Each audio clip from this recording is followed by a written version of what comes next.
On the show today, we're talking about your spiritual journey and what that looks like in terms of seasons. So we'll be using winter, spring, summer, and fall as an example so that you can figure out where you're at in the journey of your life, but also how can you apply that to your entrepreneurial or leadership journey.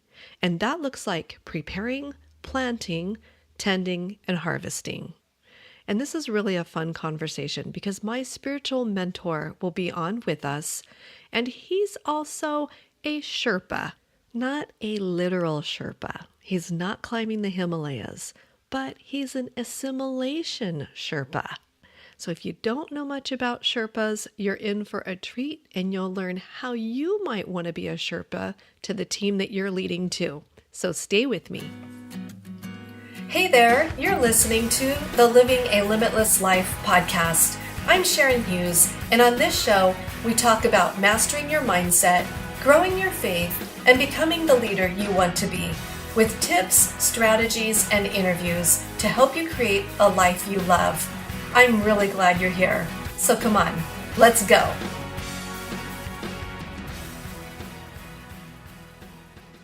On today's show, I have a special guest with me, someone that has personally spoken into my life over the last 5.5 years. He's a mentor. He's been just a tremendous leader to me.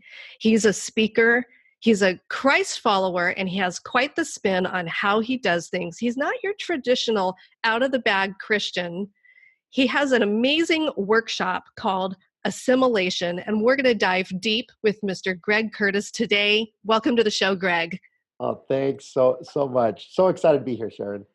I'm so thankful. And here we are. It's the day before Easter, when pastors are typically super busy because it's such a big weekend for the church. But here we are recording today. So thank you so much for carving out time.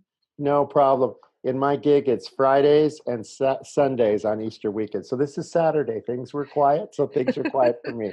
So I can squeeze this podcast in. That's awesome. Well, I've known you a really long time, and you have been a mentor to me. You've seen me at some of my darkest days, and I'm so grateful for that.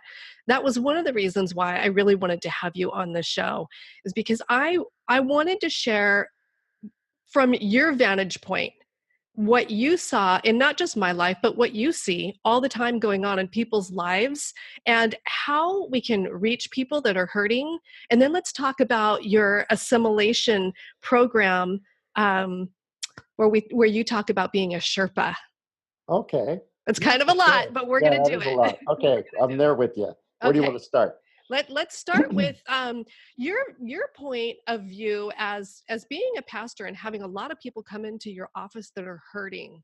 What does that look like when you're on the other side of, the coffee table talking to people that are broken? Oh my goodness. I first off, I think the empathy piece is big for me because my life has not been seamless. I share with our church that in 1995, I lost my marriage, and that was a huge thing for me. But as a man, as a father, as a spiritual leader, and the miracle, which I still can't believe happened, is pretty much within a year and a half, my marriage was put back together with the same person. Yeah. And I'll be forever grateful for that. And I always say that I didn't know my marriage couldn't be improved. I needed a new one. So that one had to die. And it was a very Easter-like story, coincidentally. But when that happens, that was such a huge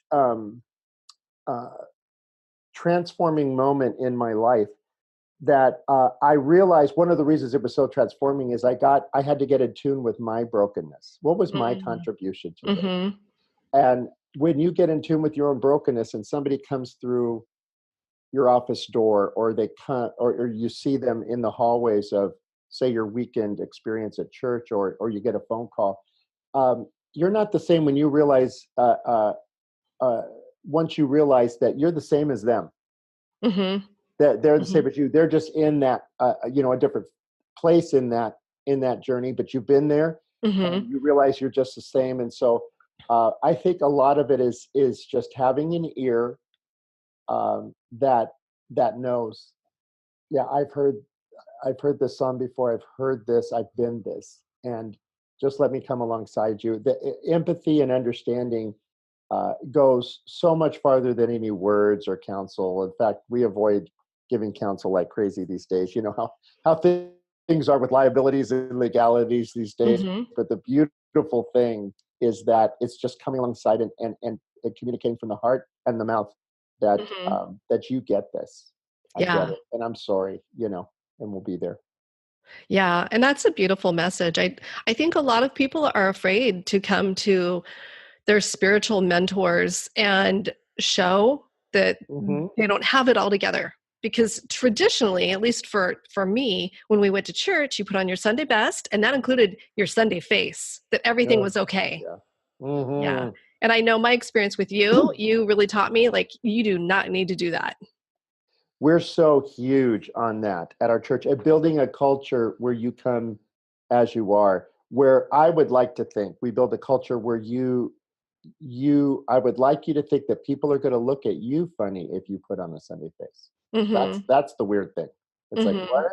what? No, come on, you know. And you know what? I start thinking about when you asked me this question about helping people who are hurting. One of the things that has spoken to me a lot that I learned in one of my darkest hours that I was mentioning earlier is the whole concept that people are in a season. And I find that does two things when you talk to them about the seasons of life. One is it gives them words to describe where they're at that they may not have Mhm. had. And for some reason, that's that gives people like handholds. It's of security. I'm not in the outer darkness that nobody's ever been in and that I can't define and therefore I can't do anything about. Right. When you start to explain the seasons, um, that gives them some handholds, some definition. And the other thing it does is it gives them hope.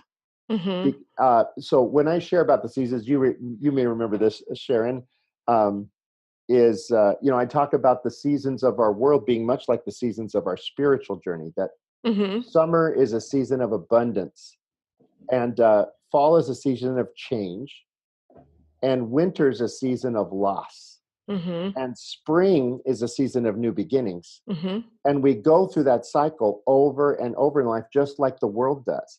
And the deceiving thing is that we think that spring, especially if we live in places like Minnesota and in the north, the Mhm. far north, we think that spring comes to kick winter's butt and to end winter, to vanquish winter. But the truth is that spring comes because of winter, Mm. meaning new beginnings come because of the loss, not in spite of the loss. And that when you think of how our earth, our world, has a season of abundance, and then it starts to move, tilt away from the sun, and then that change causes those seeds to fall and die, and then you move into a season of loss, a cold. Literally, that cold allows brings moisture, and it has it freeze at high elevation so that it's storage, so that when the earth tilts again in spring, all that moisture comes down and hits those dead seas, and bam, new life comes. Literally, spring comes because of winters, and our new beginnings become because of losses. So I think sometimes when we help people who are hurting, talking about it in terms like seasons means, Mhm. hey, this isn't the end of your life, and it's not going to last forever, but it is what it is. Mhm. And I think of Game of Thrones, winter's coming. And winter comes every year, but guess what? Mhm. Spring has followed winter every year for eons, and it always will. Right. New beginnings always follow losses. And if we can help people get some definition of where they're at and have hope for what's next, I think that Mhm. helps people who are hurting a lot. Yeah. So if somebody was listening right now and they were really struggling, what would be an easy way that they could figure out what season they might be in so that they can have that hope of spring coming?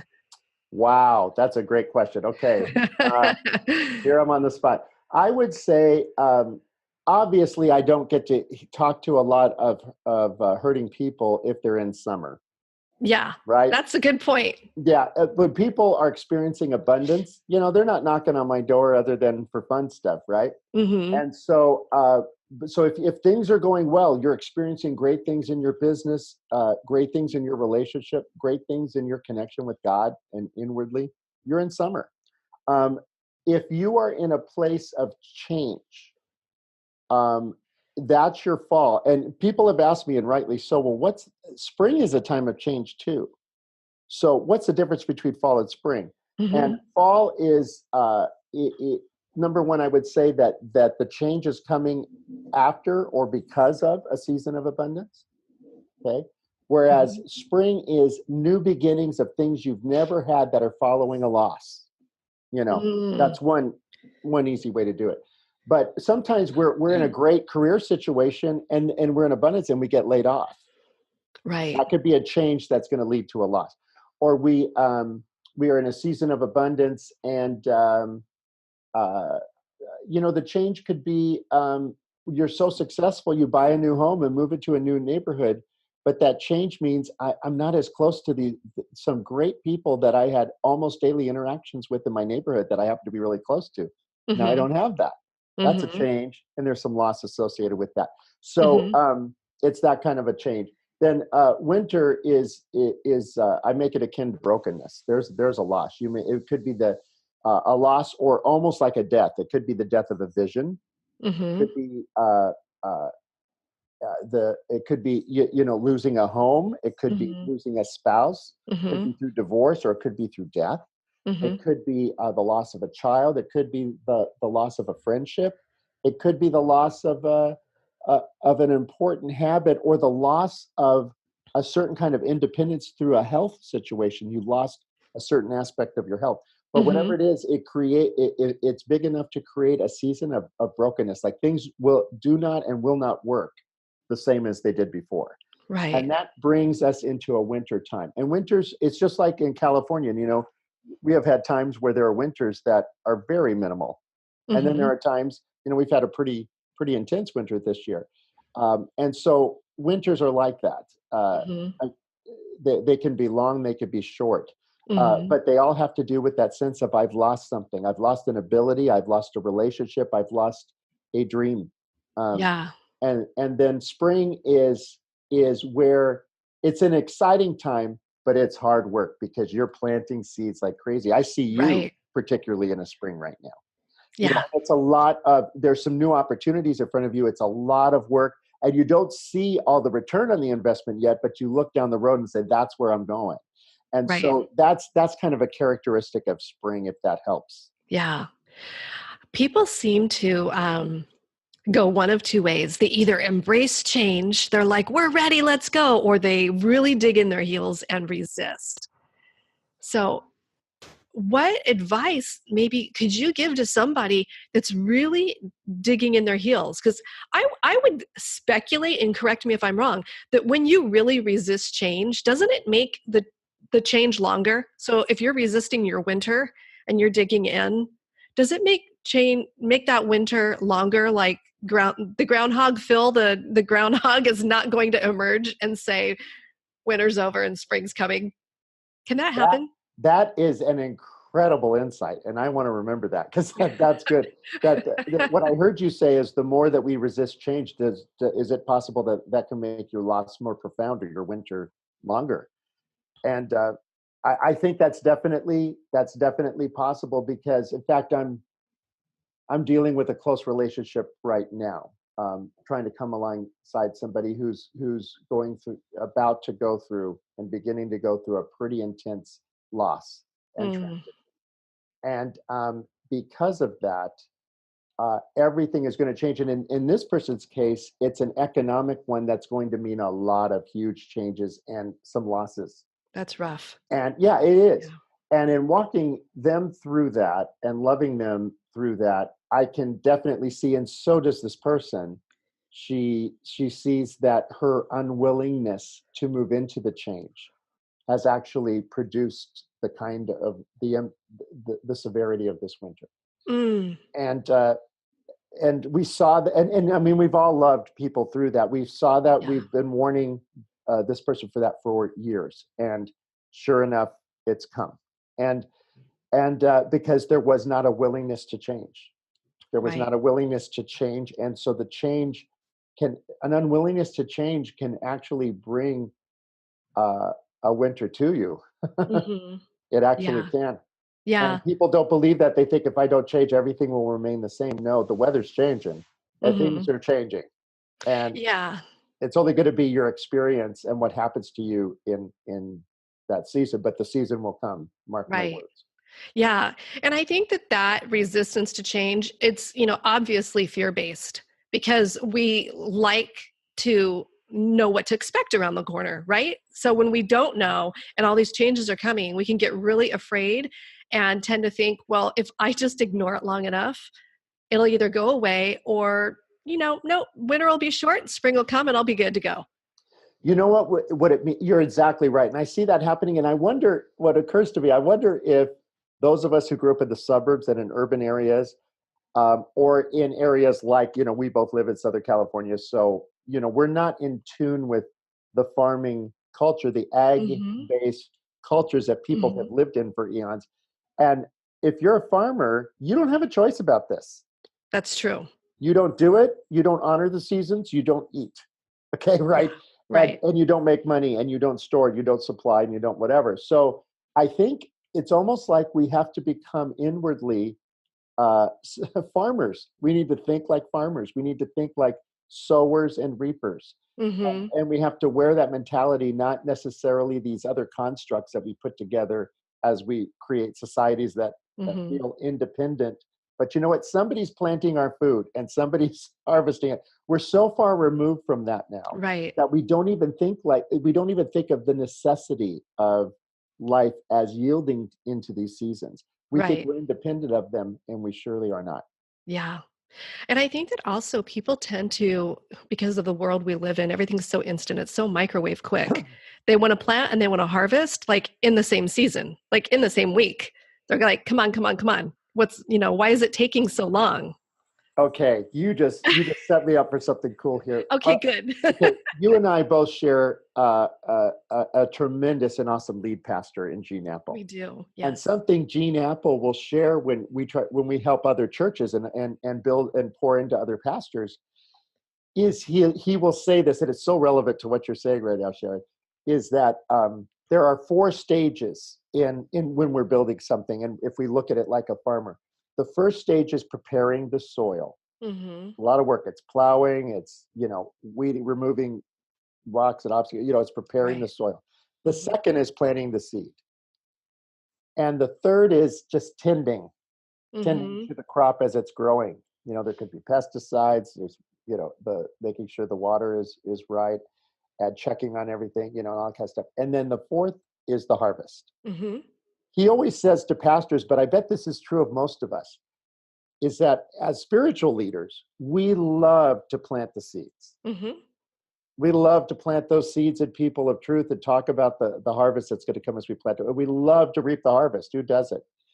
What we don't like to do as people and as Mm-hmm. leaders is we don't like to prepare the soil, Right. and we don't like to tend to it as it's growing. Yes. We love the seed planting and the harvesting, but I'm telling you, you've got in my line of work and ministry, which is serving faith communities and building churches and that kind of thing, is you've got to prepare people's hearts for change. You've Mm-hmm. got to prepare them for the new seed that's being planted, for the Right. for the for the new for the new beginning. And you have to bring consensus and vision and ownership. You've got to prepare before you plant that seed so that they're ready and they feel the need and all that kind of stuff. Sometimes we don't have the patience for that, and we just move to seed planting, and there's all kinds of other Right. things already in the soil, so they're going to get choked out, or they're going to get competed with, or they're just not going to get owned. And then all that tending to make sure that these seeds that are planted actually get fully mature and can produce fruit, Mm-hmm. produce a crop. That there's a lot of work in that, and we've got to own and think like ag-based cultures to navigate these seasons well, because there are four tasks there, Yeah. and we can't just do the ones that are fun or the ones we like. We got to do them all. That's such a truth. And it's not just that way, of course, in churches. That is the course of action for entrepreneurs and for relationships to grow and Totally, heal. Yeah. 100%. You Yeah. are so right. Oh, I love that. Dropping some truth bombs today, Greg. So what I want to talk about now is you're climbing the Himalayas program, because we talk about that every now and then when I see you at church, and Hmm. I know that it's really taken off. You use the analogy of being a Sherpa. So for somebody that doesn't know what a Sherpa is, could you explain that before we get into the program and what it entails? Yeah.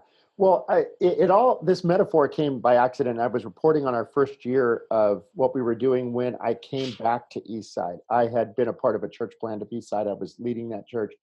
And then both churches were experiencing facility issues. So we re-merged the churches after 27 years at a Mm. campus location in between them.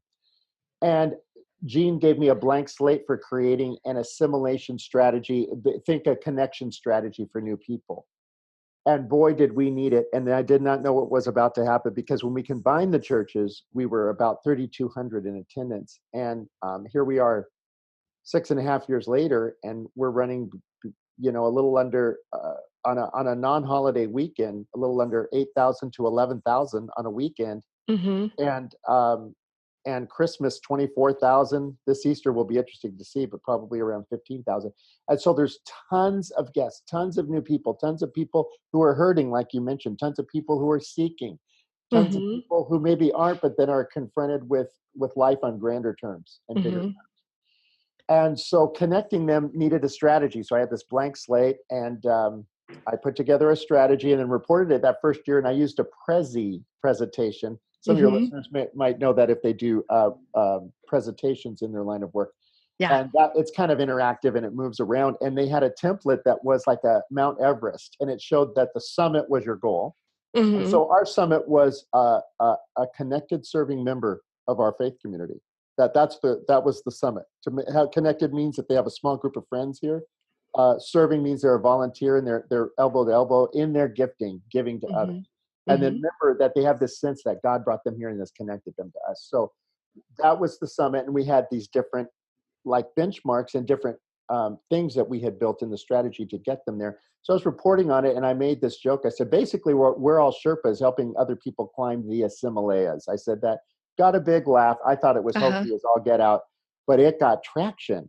And Mm-hmm. so I started to look up Sherpas and find out, Mm-hmm. what does it mean to be a Sherpa if they're liking this coming alongside a person and helping them make the climb. Because what I discovered is that we all think, if you're part of a church, if you're part of a faith community, you feel like connecting with your community because you're connected, and that's the Mm-hmm. lens you see through. You feel like it's a coast. Hey, if they want to connect, we're all here. We're open armed. Yeah. But it's not a coast. It's a climb for people who are outside of it, and they Mm-hmm. need a Sherpa to help them make that climb. So I started looking into Sherpas and seeing how they literally have a physiology that is different than us. Like Right. uh, one of them has climbed Everest in 10 hours and 10 minutes. And so how long would it typically take a normal human to climb that? Just I to give the contrast to the well, audience. it's so that I don't think that you can answer that because of weather and Mm-hmm. people's stamina and fitness, and they Okay. always have to take different routes. It's more of it's almost like playing a sport. So Okay. it's like uh, saying how long would it take somebody in football to make a touchdown? Well, it depends on what team you're playing, with what you're, Mm-hmm. all kinds of stuff. But so but I could tell you it ain't 10 hours. and but literally they have the way their heart beats and their blood is thinner, all this kind of stuff. Like literally, they can breathe, their lung capacity. It's crazy because they live above. I think they live at the 14,000 foot level. That's where they live, Wow. right? Wow. So I think connectors, Okay. whether your listeners are in businesses where connections are rich, or they're in spiritual leadership like I do, or faith communities, connectors are Sherpas. They're built a little Mhm. differently than other people. Right. They're wired a little, like they look at people and they see, they're way makers. They can see the path, which path is best for them to take given their stamina, the stamina of that person they're leading in the climb is, Mm-hmm. their fitness level, and what the weather is like ahead. And I so like that. they pick a route, and also they don't make the climb for them. They'll carry some of the stuff, but that person has to carry too. They're more coming alongside and resourcing. They're the expert, but they can't make the climb. You never see a Sherpa with a climber on their back ever. Right. Right. And here's the other one thing I love about this whole Sherpa thing is when you see somebody like on Jimmy Kimmel, a celebrity who climbed Everest, Mm-hmm. they're saying, wow, how was that? How'd you do it? They never thank their Sherpa. They never said, I did, because you can't go up there without a Sherpa. You can't. Yeah. So they never do that. And I think that's a characteristic of a Sherpa, is the Sherpa lets those that they're leading in the climb be the hero, not them. Oh, wow. I love that. Yeah. And I think that those of us who want to connect people to, whether we're connecting them to God, connecting them to other people, we're networking and making resources, they are the heroes, not you as the connector. And I just think Mm, that's a great lesson from Sherpas that we need to learn. And so that's why as I've ended up calling, my coaching network and my ministry, even outside of what I do at this church, climbing the assimilates, is because I love this ideal of a hmm. Sherpa and I helping love it. people connect. Yeah, boy, that last comment of letting them be the hero is just so deep, so deep. What a takeaway. Good. So, if somebody wanted to work with you, do you only offer that program in a faith-based format, or do you go into companies and present that as well? It's interesting you say that. Right now, it's only in a faith-based format, but I have been asked, out to lunch by different companies and have talked about, because some of the principles are Hmm. universal. Right. And I think it's more about creating processes um, for connection that are actually very user friendly for those you want to connect Hmm. and are automated. And Mm, how can they right. be automated so that you're, you know, like, and by automated, I think, and user friendly, one of the things that I hate, like when you call a company and you're in a maze of voicemail and you have to Hmm. give the same information 3, 4 times. Hmm. Uh, uh, and the last time is when you're actually talking to a live person. Say, why aren't they storing this? Like, is creating processes that make connection easy and that Hmm. make uh, in the case of a company, customers feel served and Right. helped and aided by what you're offering. So I have done a little bit of that. I have no packages for that. That's kind of on what I have on my website is a Hmm. contact me Hmm. page, and they can email me through that with. I'd fill out some, a couple boxes that would let me know that they're looking for that, and I can come up with something to help, because I have done it, but I don't offer it as a prepaid package because most of mine of what I do is with churches literally around the world. Yeah. Yeah. You're traveling more and more.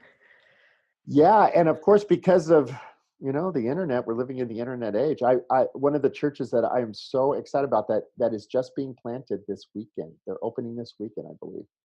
Is a church started by some incredible followers of Jesus who are millennials who live across the street from the mosque shooting in Christchurch, New Zealand. And I've been Wow. helping them. Actually through my video course or through some Skyping and whatever, just and even some networking to hopefully get some support to start this thing, resources to Right. start it.